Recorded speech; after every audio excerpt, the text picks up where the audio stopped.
갈라디아서는 우리에게 잘 알려져 있는 바울 서신입니다. 이 서신에는 복음의 진리를 아주 선명하게 서술하는 구절들이 상당히 많이 포함되어 있습니다. 그래서 우리가 갈라디아서를 잘 읽고 또 그 내용을 분명히 깨닫기만 한다면 복음이란 무엇인가, 또 기독교 신앙이란 무엇인가를 잘 알 수 있습니다. 바울이 이렇게 갈라디아서에서 복음에 관한 진리를 상당히 상세하게 그리고 자세하게 기술하고 있는 이유는 그 당시 갈라디아 교회가 처했던 상황과 밀접한 관련이 있었습니다. 본래 갈라디아 교회는 바울이 1차 선교 여행 때 복음을 전파함으로써 세워졌던 교회입니다.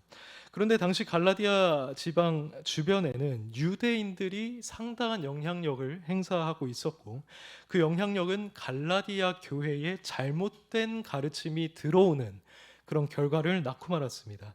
이 잘못된 가르침은 이 교회 안에 들어온 유대주의자들에 의해서 널리 퍼지게 되었는데요. 그들은 사람이 구원을 받는 데 있어서 예수 그리스도를 믿는 믿음만으로는 충분하지 않다고 주장을 했습니다. 그 대신에 구원을 받기 위해서는 할례를 받아야 하고 절기를 포함한 여러 율법들을 준수해야 한다고 주장했습니다. 바울은 이러한 거짓 교사들의 가르침을 신랄하게 비판했습니다. 바울은 그러한 가르침이 다른 복음이고 그런 복음을 전하는 자는 천사라 할지라도 저주를 받을 것이라고 했습니다. 그리고 그러한 가르침을 전하는 자들의 저의, 그러니까 속뜻은 갈라디아 교인들을 종으로 삼으려는 것이고 그들을 자신들의 이익을 위해서 사용하려는 것임을 밝히 드러내었습니다. 하지만 바울은 단순히 거짓 교사들을 비판하는 것만으로 충분하다고 생각하지 않았습니다. 그는 현재 이 다른 복음에 의해서 혼란을 겪고 있는 성도들을 생각하면서 그들에게 진정한 복음은 무엇인가를 설명해 줄 필요를 느꼈습니다. 그래서 그는 갈라디아서 1장에서 지금 자신이 전하고자 하는 복음이 인간 누구에게서 배운 게 아니라 그리스도의 직접적인 계시로 말미암은 것임을 확언한 뒤에 그것을 하나씩 풀어가기 시작했습니다. 구체적으로 그는 오직 그리스도를 믿음으로 말미암아 구원받는다는 이신칭의 교리를 다루었고, 신약 시대 성도들에게 율법이 어떤 의미를 갖는가를 다루었습니다. 또 신자가 그 안에 성령을 받게 된 사실을 다뤘고, 그 성령을 받게 된 자는 이제 어떻게 살아가야 하는가를 다뤘습니다. 그리고 나서 이 바울의 서신은 오늘 우리가 읽은 본문이 포함된 6장에 이르게 됩니다. 그리고 6장 11절부터는 이 서신의 결론이라고 할 수 있는데요. 11절에서 바울은 내 손으로 너희에게 이렇게 큰 글자로 쓴 것을 보라고 합니다.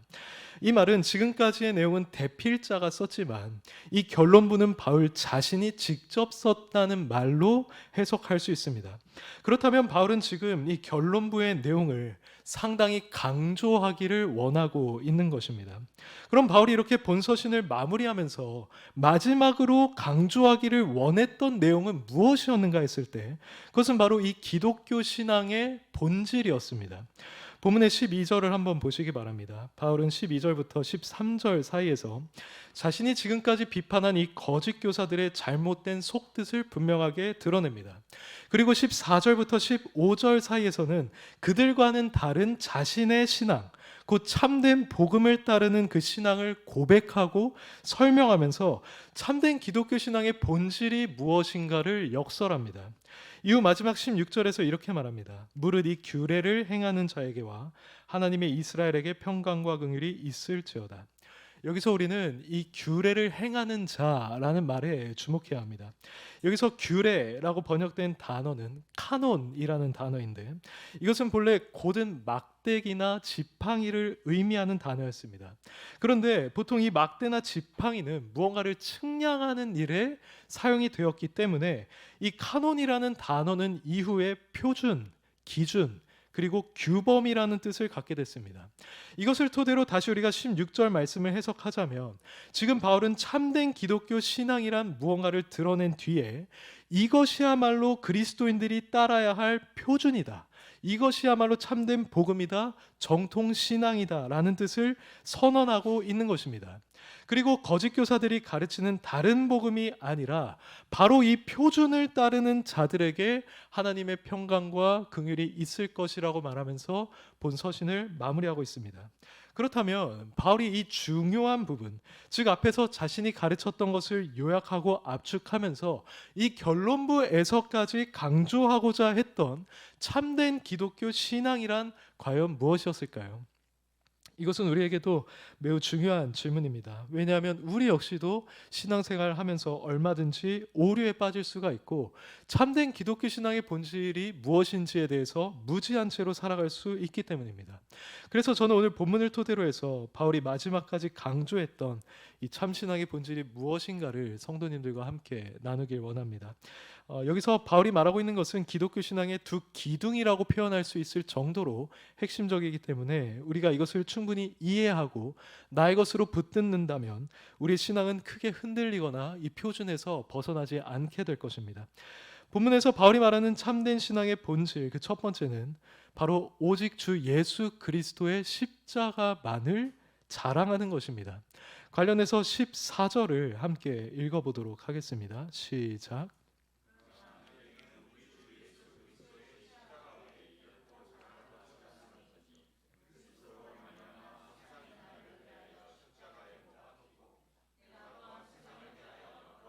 아멘.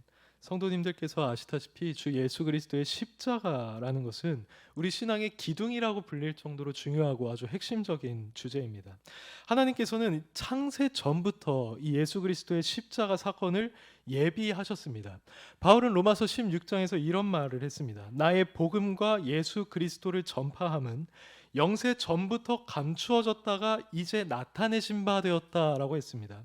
그리고 골로새서 1장 26절에서는 예수님을 가리켜 비밀이라고 칭하면서 이 비밀은 만세와 만대로부터 감추어졌던 것인데 이제는 그의 성도들에게 나타났고 라고 했습니다. 그리고 우리가 잘 알고 있는 에베소서 1장 말씀에서는 창세 전에 그리스도 안에서 우리를 택하사라고 했습니다.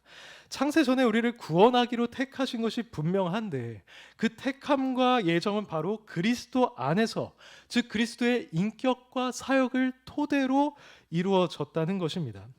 이처럼 하나님께서 우리를 구원하는 복음을 창세 전부터 예비하셨다고 한다면 우리는 예수 그리스도의 십자가 죽으심도 이미 그때부터 예정되어 있었다라고 볼 수 있을 것입니다. 그래서 베드로가 성령으로 충만해서 복음을 전할 때 예수님의 십자가 죽음을 설명하면서 그가 하나님께서 정하신 뜻과 미리 아신 대로 내준 바 되었거늘 이라고 말했습니다. 그러므로 우리는 우선 이 십자가 사건의 기원만 고려하더라도 이것이 매우 중요한 것임을 부인할 수가 없습니다. 그것은 창세 전부터, 즉 이 온 우주와 하늘과 땅과 저와 여러분이 만들어지기 전부터 하나님의 고귀하신 뜻을 따라 예정된 사건이었습니다. 그리고 하나님께서는 그 사건의 중요성을 이미 구약시대 때부터 드러내 보이셨습니다. 하나님께서 원시복음에서 뱀의 후손이 여자의 후손의 발꿈치를 상하게 할 것이라고 했을 때 그것은 예수 그리스도의 십자가 죽음을 예언하신 것이었습니다. 또한 그것은 어린 양의 피를 문 앞에 발라서 심판을 면했던 유월절 사건에서도 암시가 되었고 모세를 통해서 주어진 율법 가운데 속죄제와 화목제 같은 희생 제사들 역시 예수 그리스도의 십자가의 예표였습니다. 그리고 이후로도 선지자들은 그것에 대해서 예언을 했는데 특히 이사야가 그것을 아주 선명하게 예언을 한 바 있었죠. 이것은 신약 시대에도 마찬가지였습니다. 예수님께서는 공생애 가운데 항상 십자가 사건을 염두에 두고 계셨고 자신은 바로 그것을 위해서 이 땅에 온 것이다 라고도 말하셨습니다. 실제로 예수님께서 십자가에서 죽으신 뒤에는 사도들이 그 예수 그리스도에 관한 복음을 전파했는데 그 중심은 바로 십자가였습니다. 이방 선교의 대표자였던 바울은 자신이 예수 그리스도와 그가 십자가에 못 박힌 것 외에는 아무것도 알지 아니하기로 작정했다라고 말할 정도였습니다. 그리고 이 세상의 끝을 예언하고 있는 요한계시록에서도 십자가는 결코 간과되지 않습니다. 거기서 요한은 우리를 사랑하신 예수 그리스도의 피가 우리를 해방했다고 찬양했습니다. 또 그는 일찍이 죽임을 당한 어린 양에 관한 환상을 보았고 성도들을 어린 양의 피에 옷을 씻은 자들, 어린 양의 피로 승리한 자들이라고 묘사했습니다. 이 모든 것들은 예수 그리스도의 십자가 사건이 온 우주와 인류 역사 가운데서, 그리고 특별히 하나님께서 이루어가시는 구속사 가운데서 중심을 차지한다는 사실을 우리에게 분명하게 보여줍니다. 그렇기 때문에 예수 그리스도의 십자가가 기독교 신앙의 핵심을 이룬다고 하는 것은 그 누구도 부인할 수 없을 만큼 자명한 사실인 것입니다. 그러면 그토록 중요한 이 십자가 사건이 일어나게 된 원인이 무엇이었습니까? 그것은 바로 우리들의 죄악 때문이었습니다. 아담이 선악과를 먹음으로써 이 세상에 죄가 들어온 이후에 그에게서 난 모든 사람은 다 죄를 범하여서 하나님의 영광에 이르지 못했습니다. 우리는 그 죄의 실제를 나 자신에게서, 다른 사람에게서, 그리고 전 세계에 흩어져 있는 이 온 인류에게서 보고 있습니다. 사람들이 얼마나 돈을 사랑합니까? 얼마나 자신의 마음에 하나님 두기를 싫어하고 있습니까? 얼마나 자랑하고 있고 얼마나 부모를 거역하며 서로를 모함하며 쾌락을 사랑합니까? 또 얼마나 많은 음행이 있으며 우상 숭배가 있으며 남색과 방탕과 속임과 분쟁과 시기가 있습니까? 또 얼마나 많은 불의와 폭력과 범죄와 전쟁이 있습니까? 이처럼 죄라고 하는 것은 그저 이 성경에서만 말하고 있는 어떤 추상적이고 모호한 개념이 아닙니다. 오히려 그것은 나 자신과 다른 이들과 인류 역사에 있어서 매우 실제적이며 구체적이고 명확한 개념입니다. 이 죄는 우리 인간들을 영원히 비참히 만들기에 충분합니다. 왜냐하면 그 죄를 바라보고 계시는 하나님이 절대적으로 거룩한 분이시기 때문입니다. 바울은 디모데전서 6장에서 하나님을 묘사하는데 이렇게 묘사합니다. 그분은 가까이 가지 못할 빛에 거하시고 어떤 사람도 볼 수 없는 분이라고 했습니다. 여기서 그분이 가까이 가지 못할 빛에 거하신다는 게 무슨 뜻입니까? 그것은 곧 그분이 절대적으로 그리고 초월적으로 거룩한 영역 안에 거주하고 계신다는 뜻입니다. 이 말씀에 곧 이어서 그 누구도 그분을 보지 못했다, 그리고 앞으로도 볼 수 없을 것이다 라고 말하는 이유도 여기에 있습니다. 그분은 너무나 거룩하시기 때문에 죄인된 인간이 그분의 거룩한 본질에 최소한의 정도로 교통하는 것도, 즉 단순히 보기만 하는 것도 허용하지 않으신다는 것입니다. 관련해서 우리는 나답이나 아비후나 웃사, 그리고 함부로 그분의 법궤를 들여다봤던 사람들이 하나님으로부터 즉시 죽임을 당했던 사건을 우린 잘 알고 있지 않습니까? 그것은 다름 아닌 그분의 거룩함을 드러내는 사건이었습니다. 이렇게 절대적으로 거룩하신 하나님은 저와 여러분을 포함한 인간의 죄악에 대해서 진노하시고 또 심판하는 분이십니다. 그리고 그 심판의 결과로 우리 같은 죄인들은 지옥에서 영원한 멸망의 형벌을 받을 수밖에 없습니다. 하지만 하나님께서는 창세 전부터 이 진노로부터 구원할 자들을 예정하셨고 그때 이들을 구원할 방법까지도 미리 정해두셨습니다. 그리고 그것이 바로 자신의 독생자 예수 그리스도를 이 땅에 보내서 십자가에서 죽게 하는 것이었습니다. 아시다시피 예수 그리스도께서는 죄를 알지도 못하는 분이셨지만 우리 죄를 짊어지시고 십자가에서 하나님의 심판을 받으셨습니다. 그분에게 죄에 대한 하나님의 모든 저주와 진노가 쏟아졌습니다. 그 결과 예수님은 실제로 죽음에 이르게 되셨고 그렇게 우리 죄를 위한 완벽한 대속물이 되어주셨습니다. 예수님의 십자가는 바로 이러한 목적을 위한 것이었습니다. 즉 자신의 희생을 통해 우리의 죄값을 다 치름으로써 우리가 값없이 죄사함을 받게 하기 위함이었습니다. 그래서 누구든지 이제 예수 그리스도를 나의 구주로 영접하고 그 십자가가 나를 위한 사건이었음을 믿는다면 그는 구원을 받게 됩니다. 이게 우리의 복음이고 기독교인이라면 반드시 이에 대한 믿음을 가지고 있어야만 합니다. 그러면 정말 이 십자가 복음을 받아들여서 죄사함을 받고 구원을 받은 자는 어떠한 반응을 보이겠습니까?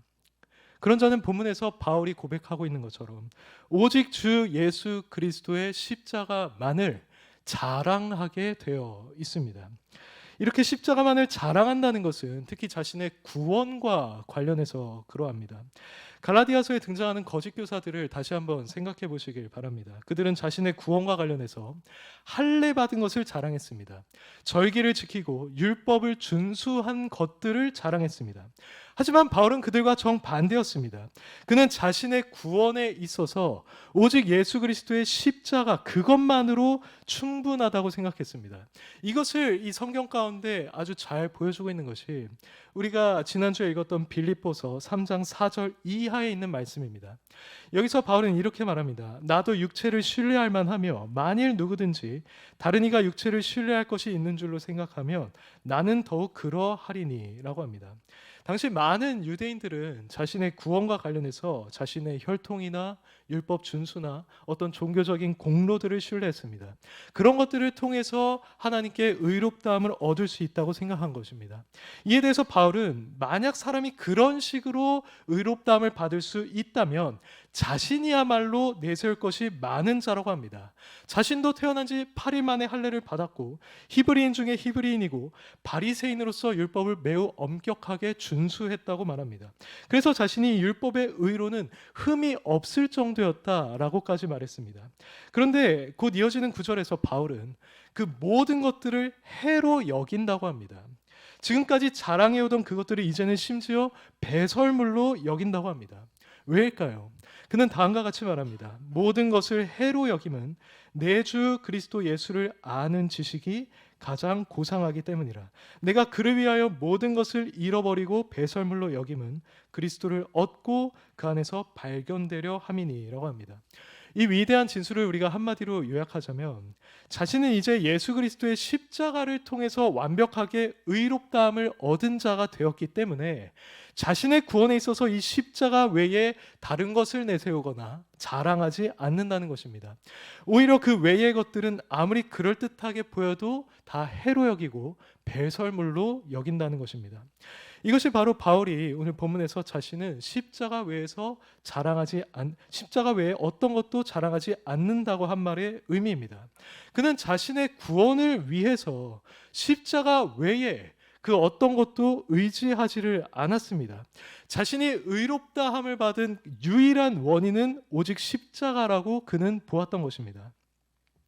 사랑하는 성도 여러분, 우리가 참된 이 기독교 신앙을 따르는 자들이라고 한다면 이러한 바울의 고백이 바로 우리의 고백이 되어야만 합니다. 현재 성도님들은 자신의 구원을 위해서 오직 주 예수 그리스도의 십자가만을 의지하고 또 자랑하고 있습니까? 여러분이 모태신앙인 것, 그리고 교회를 다니면서 봉사한 것, 헌금한 것, 예배드린 것, 그리고 하나님의 뜻에 순종하며 살아온 것, 직분을 받은 것, 그 모든 것들이 여러분의 구원을 위해서는 그 어떤 기여도 할 수 없다는 사실을 인지하고 계십니까? 이것은 굉장히 중요한 부분입니다. 만일 우리가 십자가만을 의지하지 않고 하나님 앞에서 그러한 것을 내세우게 될 때 그것은 바울이 스스로 고백한 것처럼 우리에게 해가 됩니다. 즉 그것은 그렇게 해도 되고 안 해도 무방한 그 정도의 문제가 아니라 우리에게 실질적인 손실과 불이익과 위험을 가져다 준다는 것입니다. 바울은 갈라디아서 5장 4절에서 이렇게 말했습니다. 율법 안에서 의롭다함을 얻으려 하는 너희는 그리스도에게서 떨어지고 은혜에서 떨어진 자로다라고 했습니다. 이 말씀처럼 우리가 그리스도 외에 다른 것을 의지하는 순간 그것은 곧 십자가의 충분성을 부정하는 것이 되고 하나님의 은혜를 거부하는 것이 됩니다. 따라서 그것은 복음에 대해서 온전한 믿음을 갖지 못한 것과 동일한 상태로 여겨진다는 겁니다. 우리는 자신이 이렇게 그리스도에게서 떨어진 자가 되지 않도록 대단히 주의해야 합니다. 우리는 구원을 위해서 오직 십자가만을 바라보고 십자가만 의지하며 그래서 십자가만 자랑하는 자들이 되어야 합니다. 성경은 오직 그리스도의 십자가만으로 충분하다는 이 사실을 우리에게 풍성하게 증거해주고 있습니다. 성경은 그 십자가가 우리 죄를 위해서 드려진 완벽한 희생제사였다고 합니다. 그리스도께서는 거기서 자신을 단번에 드리셨고 그 한 번의 제사로 우리 같은 사람들을 영원히 온전하게 하셨다고 합니다. 또한 성경은 그 십자가에서 우리를 고소하는 증거들, 증서들이 다 파기되었다고 말하고요. 우리를 정죄하는 마귀가 그 십자가로 인해 결정적으로 패배해서 지금은 포로의 신세가 되었다고 합니다. 그리고 우리가 그 십자가를 자랑할 때 율법과 선지자들에게서 증거를 받았던 의, 곧 예수 그리스도를 믿음으로 말미암아 난 하나님의 의가 바로 우리의 것이 된다고 합니다. 이처럼 성경은 오직 십자가만으로 충분하다는 사실을 우리에게 아주 분명하고 명확하게 보여주고 있습니다. 저는 최근에 미국의 폴 워셔 목사님께서 그 교도소에 있는 수감자들에게 복음을 설교하는 영상을 봤습니다. 저는 20대 초반에 회심하고 난 뒤로 그분의 영상을 계속 봐왔는데요. 그 사이에 시간이 많이 지나서 이제 목사님도 나이가 꽤 많이 든 모습이었습니다. 그 설교에서 이 포러셔 목사님은 죽음을 강조했고 자신도 심장과 관련된 질환이 있어서 여러 번 죽을 위기를 넘겼다고 말했습니다. 이런 맥락에서 그는 자신의 아내에게 묘비에 기록할 문구를 미리 알려줬다고 했는데요. 그 문구는 다음과 같습니다.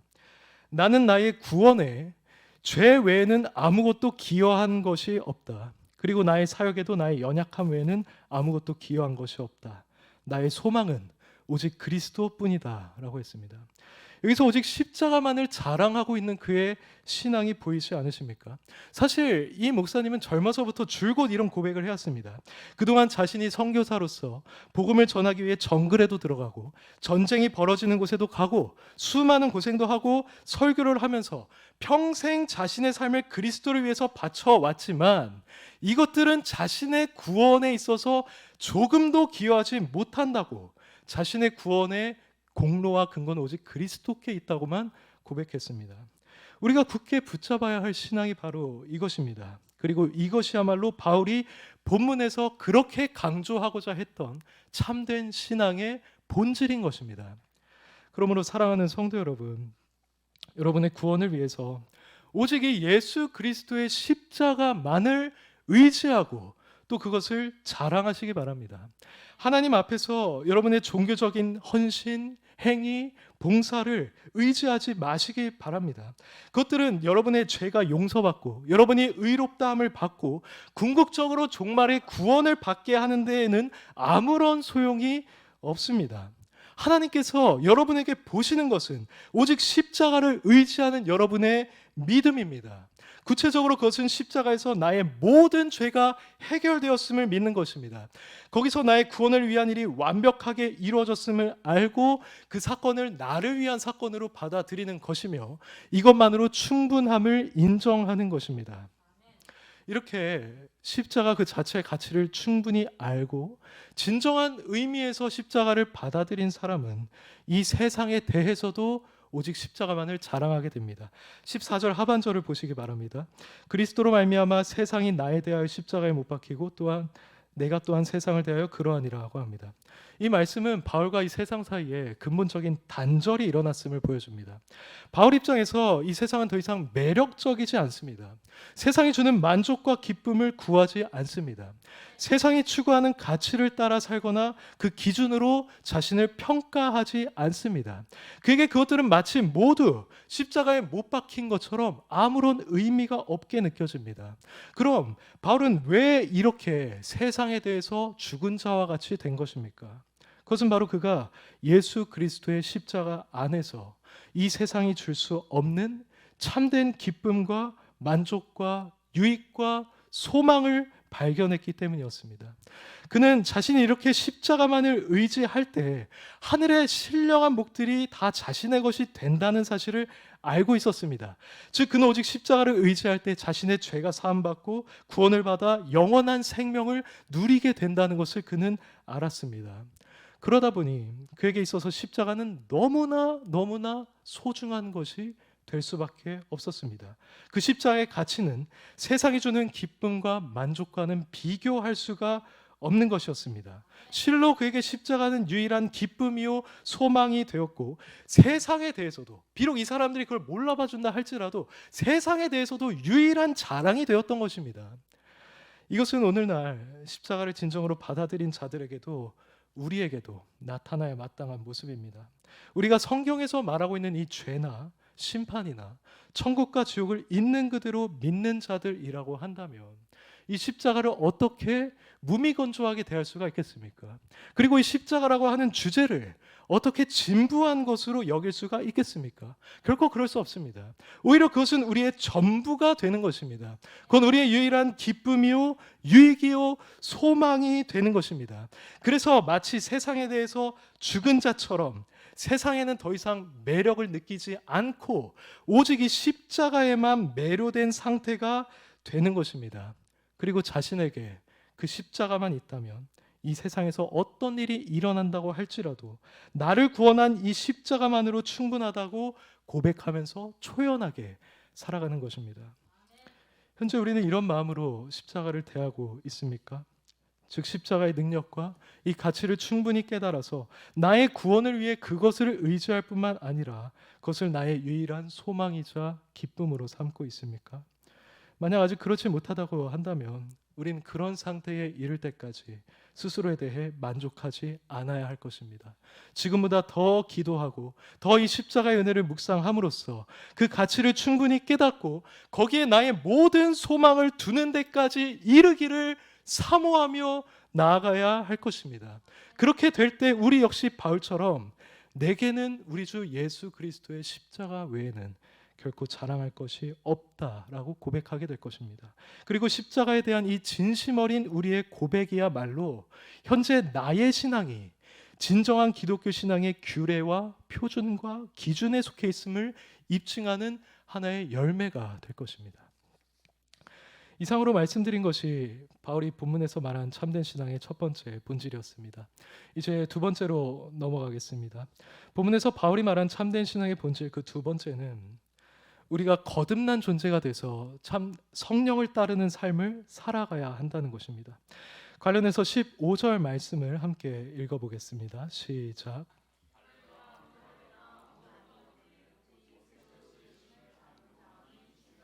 아멘. 이 말씀에서도 역시 바울은 거짓 교사들의 가르침을 염두에 두고 있습니다. 앞서 말씀드린 것처럼 그들은 할례를 받고 율법을 준수해야 구원을 받을 수 있다고 주장했는데요. 그 가운데서도 특히 할례 받는 것을 강조했던 것으로 보입니다. 왜냐하면 이 바울이 갈라디아서 전반에 걸쳐서 그 어떤 율법 준수보다도 할례를 강하게 비판하고 있기 때문입니다. 그는 5장 2절에서 너희가 만일 할례를 받으면 그리스도께서 너희에게 아무 유익이 없으리라 하고 했습니다. 그리고 이 본문의 직전 구절에서도 바울이 묘사하는 거짓 교사들의 모습은 갈라디아 교인들에게 계속해서 할례를 받게 하려는 그런 모습이었습니다. 여기까지만 봐도 우리는 그들이 다른 무엇보다 할례를 강조했고 그것이 마치 이 신앙의 본질인 것처럼 가르쳤다는 사실을 정당하게 추론할 수 있습니다. 그래서 바울이 결론부에서 할례를 언급하고 있는 것은 결코 우연이 아닙니다. 그는 그들이 뭘 강조하고 있는지를 잘 알고 있었고 그것에 대해서 반박하고 교정하기를 원했습니다. 즉 그는 참된 신앙의 본질은 할례가 아니라 다른 데 있음을 알리기를 원했다는 것입니다.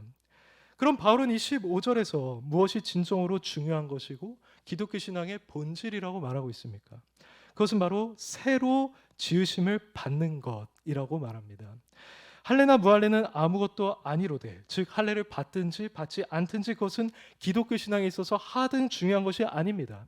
하지만 기독교 신앙에 있어서 진정으로 중요한 것이 있으니 그것은 바로 새로 지으심을 받는 것입니다. 여기서 새로 지으심을 받는 것이란 말의 원어는 카인의 크티시스입니다. 새로운 피조물이라는 의미죠. 그런데 이 말은 우리가 익숙하게 잘 알고 있는 고린도후서 5장 17절에도 그대로 등장합니다. 그런즉 누구든지 그리스도 안에 있으면 새로운 피조물이라고 했습니다. 여기서 새로운 피조물이라고 번역된 단어 역시 카인의 크티시스입니다. 오늘 본문에서 번역된 것과 정확하게 일치하는 겁니다. 우리는 이 유명한 고린도후서 5장 17절 말씀을 거듭남 그리고 중생에 관한 말씀으로 이해하고 있습니다. 그렇다면 우리는 동일한 단어가 사용된 이 갈라디아서 6장 15절 말씀도 거듭남과 관련된 말씀으로 이해해야 할 것입니다. 그리고 우리가 이로부터 내릴 수 있는 결론은 본문에서 바울이 할례와 대조해서 말하고 있는 기독교 신앙의 본질이란 곧 거듭남이라는 것입니다. 이렇게 신앙의 본질은 곧 거듭남이라고 하는 이 바울의 가르침은 여기서 등장한 새로운 것이 아닙니다. 바울은 그의 대부분의 서신에서 이 거듭남에 대해서 가르쳐 왔습니다. 그것들을 보통 그리스도와 함께 죽고 함께 사는 것, 또 새 사람이 되는 것, 성령의 씻음을 받는 것이라고 표현하였습니다. 근데 비단 이것은 바울만 강조했던 것은 아니죠. 구약의 선지자들부터 시작해서 히브리서 기자, 야고보, 베드로, 요한도 강조를 했습니다. 그리고 결정적으로 우리 예수님께서도 누구든지 사람이 물과 성령으로 거듭나지 아니하면 하나님의 나라를 볼 수도 없고 들어갈 수도 없을 것이다 라고까지 말씀하셨습니다. 그러면 바울이 여기서 신앙의 본질 중 하나로 제시하고 있는 거듭남이라는 것이 이렇게 중요한 이유가 무엇일까요? 우선 그것은 예수님께서 말씀하신 것처럼 그게 바로 우리의 구원과 직결된 문제이기 때문입니다. 누구든지 거듭나지 않으면 결코 천국에 들어갈 수가 없습니다.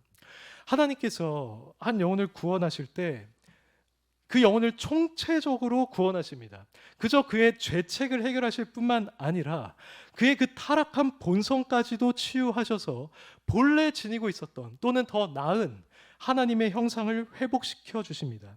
그래서 하나님 나라에 들어가기에, 하나님 나라를 보기에 합당한 본성을 소유하게 하십니다.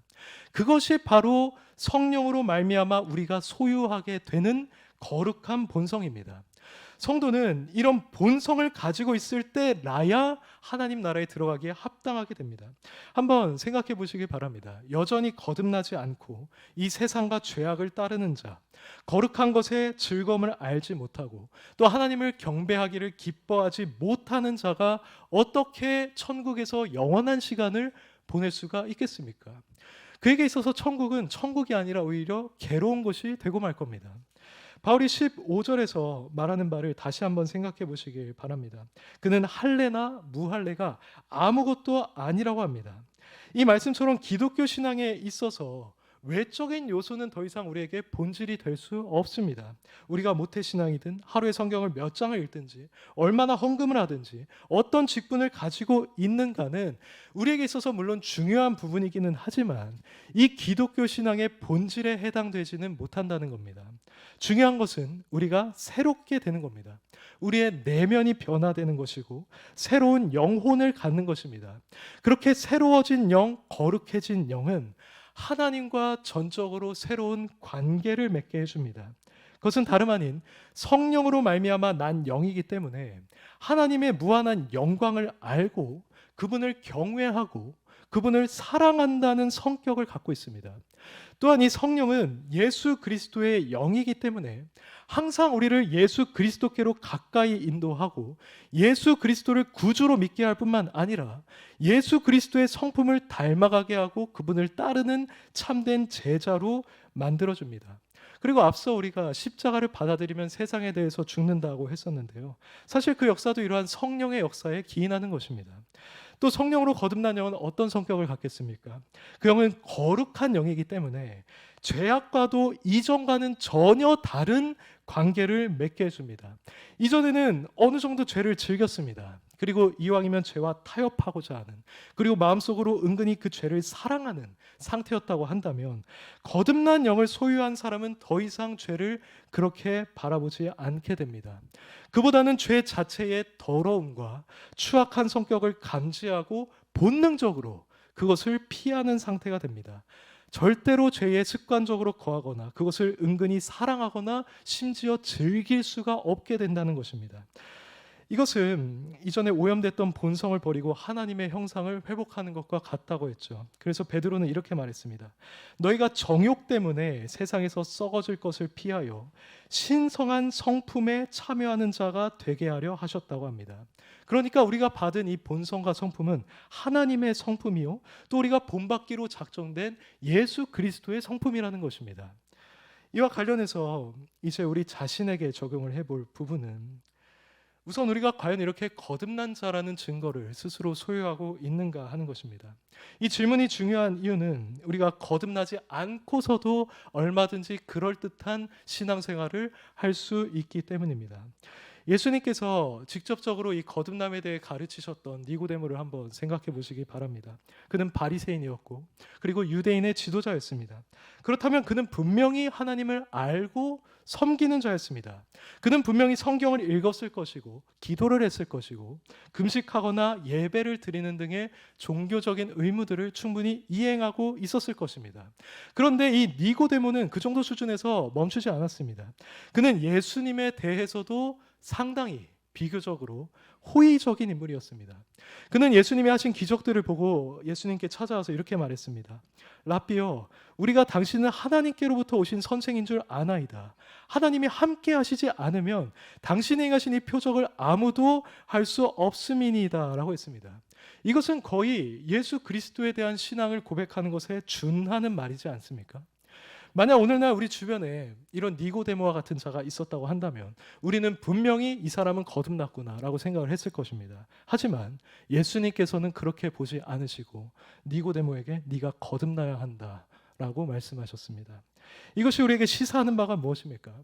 우리가 신앙의 의무를 열심히 행하는 것 또는 예수님에 대해서 반대하지 않고 어느 정도 호의적인 태도를 갖고 있는 것은 우리가 거듭났다는 결정적인 증거는 될 수가 없다는 것입니다.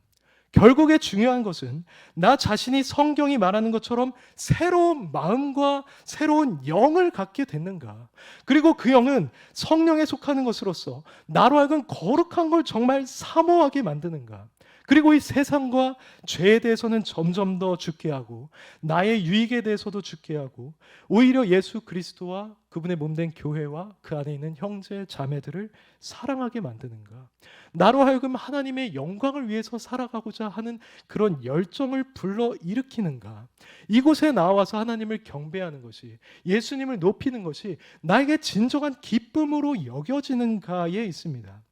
만약 우리의 본성이, 지금 내가 가지고 있는 본성이 그런 성격을 가지고 있다라고 한다면 우리는 나 자신이 거듭난 본성을 소유했음을 확신할 수 있을 것입니다. 바울이 여기서 거듭남을 강조하고 있는 또 다른 이유는 우리가 이렇게 거듭난 이후에야 진정으로 하나님께서 기뻐하시는 신앙생활을 하고 이 세상에서 그분의 뜻에 부합하는 삶을 살아갈 수 있기 때문입니다. 하나님께서 우리를 구원하실 때에는 분명한 목적이 있었습니다. 그분은 우리가 구원받기 전과 동일하게 살아가기를 원하지 않으십니다. 오히려 이제 전적으로 하나님께 속한 자가 되어서 이 세상에서 하나님 나라를 확장하고 먹든지 마시든지 하나님의 영광을 위하는 삶을 살아가기를 원하십니다. 나 자신을 부인하고 나의 십자가를 지고 정말 예수님을 따르는 삶을 살아가기를 그분은 원하고 계신다는 겁니다. 성경에는 그런 말씀들이 많이 있지 않습니까? 우리가 새로 지으심을 받은 이유는 바로 선한 일을 위함이라고 했습니다. 그리고 예수 그리스도께서 나를 위해 죽고 부활하신 것, 그리고 내가 거기에 참여하게 된 것은 더 이상 나 자신을 위해 살지 않고 바로 그분을 위해 살기 위함이라고 했고요. 그분이 죽었다가 다시 살아나신 것은 우리로 하여금 살아도 주를 위해 살게 하고 죽어도 주를 위해 죽게 하도록 우리의 주가 되시기 위함이라고 했습니다. 그리고 하나님께서는 바로 우리를 거듭나게 하심으로써 이 일을 이루어 가신다는 겁니다. 거듭나지 않은 자는 결코 이런 삶을 살아갈 수 없습니다. 그가 교회를 다닐지는 몰라도, 피상적인 신앙 고백과 신앙 생활을 할 수 있을지는 몰라도 이 세상이 주는 즐거움과 돈과 자기 자신을 포기하고 주만 위해서 살아갈 수는 없습니다. 그래서 우리가 참된 신앙생활을 영위하기 위해서라도 거듭날 필요가 있는 겁니다. 사랑하는 성도 여러분, 앞으로도 참된 신앙생활을 영위하시기 위해서 이 사실을 꼭 기억하시기 바랍니다. 우리는 반드시 거듭난 자여야만 합니다. 그래야 우리는 자신이 천국에 갈 것이라는 확신을 가질 수가 있고 이 세상에서 진정으로 주를 기쁘시게 하는 삶, 우리가 받은 구원의 목적에 부합하는 삶을 살아갈 수 있습니다. 여기서 우리는 하나님의 그 무한한 지혜를 발견하게 되지 않습니까? 만약 하나님께서 우리를 구원함에 있어서 칭이라는 은혜만 주시고 이 중생이라는 은혜를 주지 않으셨다면 우리는 반율법주의자들이 되었을 가능성이 매우 높습니다. 그래서 종종 이 이신칭의 교리를 비판하는 자들이 너희가 말하는 것처럼 믿는다고 다 구원을 받으면 아무렇게나 막 살아도 되는 것이 아니냐라고 공격을 하는 것입니다. 하지만 무한히 지혜로우신 하나님은 우리가 그저 그 정도 차원에서 구원받도록 하지 않으셨습니다. 십자가의 능력도 그저 그 정도에만 머물지 않습니다. 그분은 우리가 오직 믿음으로 구원을 받게 하셔서 구원에 대한 모든 영광을 자신이 취하시는 동시에 우리를 거듭나게 하셔서 그 성령을 따라서 살아가는 우리가 율법을 성취하는 삶을 살아가게 하셨습니다. 그렇기 때문에 우리는 이 두 가지, 곧 십자가와 중생을 우리의 참된 신앙의 두 개의 기둥으로 두어야 하는 것입니다. 이 둘 중에 하나라도 결여되어 있다면 지금 우리가 가지고 있는 신앙은 결코 온전하다고 말할 수가 없을 것입니다. 그러므로 이 사실을 기억하시면서 자신의 거듭남을 진지하게 살피시기 바랍니다. 그리고 여러분 안에 거듭났다는 증거가 분명하시다면 이제 그 새롭게 된 본성을 따라서 주님을 기쁘시게 하는 삶을 살아가시길 바랍니다. 그리고 현재 여러분이 이런 삶을 이미 살고 있다면 여러분의 신앙은 바울이 말하는 이 참된 신앙의 본질, 그 표준과 규례에 부합한다고 확신해도 좋을 것입니다. 이제 말씀을 맺겠습니다. 오늘 우리는 참된 신앙의 본질 그 두 가지를 살펴봤습니다. 하나는 오직 예수 그리스도의 십자가만을 자랑하는 것이고 또 다른 하나는 거듭난 자로서 본성을 따라 행하는 것이었습니다. 앞으로도 우리 신앙은 항상 이 두 가지를 굳건하게 붙들어야 합니다. 바울은 이런 신앙 생활을 하는 자를 이 규례를 행하는 자라고 일컫는 동시에 그들이 하나님의 이스라엘이라고 합니다. 하나님의 이스라엘이라는 말은 곧 그들이야말로 진정한 하나님의 백성이라는 것입니다. 이런 하나님의 백성, 즉 거듭난 자로서 오직 십자가만 자랑하고 성령을 따라 행하는 자에게는 바울이 말하듯이 평강이 있습니다. 이것은 하나님과 화목함에서 비롯된 평강이고 구원의 확신과 참된 소망에서 나오는 평강입니다. 우리가 참된 신앙의 본질을 앞으로도 붙잡고 살아간다면 우리는 이 평강을 누리면서 살 수 있습니다. 예수님은 이것이야말로 자신이 주는 평강이며 이건 세상이 주는 평강과 다르다고 말씀을 하셨죠. 그래서 우리가 이걸 소유하고 있으면 이 세상에서 그 어떤 일이 일어나도 두려워하지 않을 수가 있는 것입니다. 그리고 마지막으로 바울은 이들에게 긍휼이 있다고 말합니다.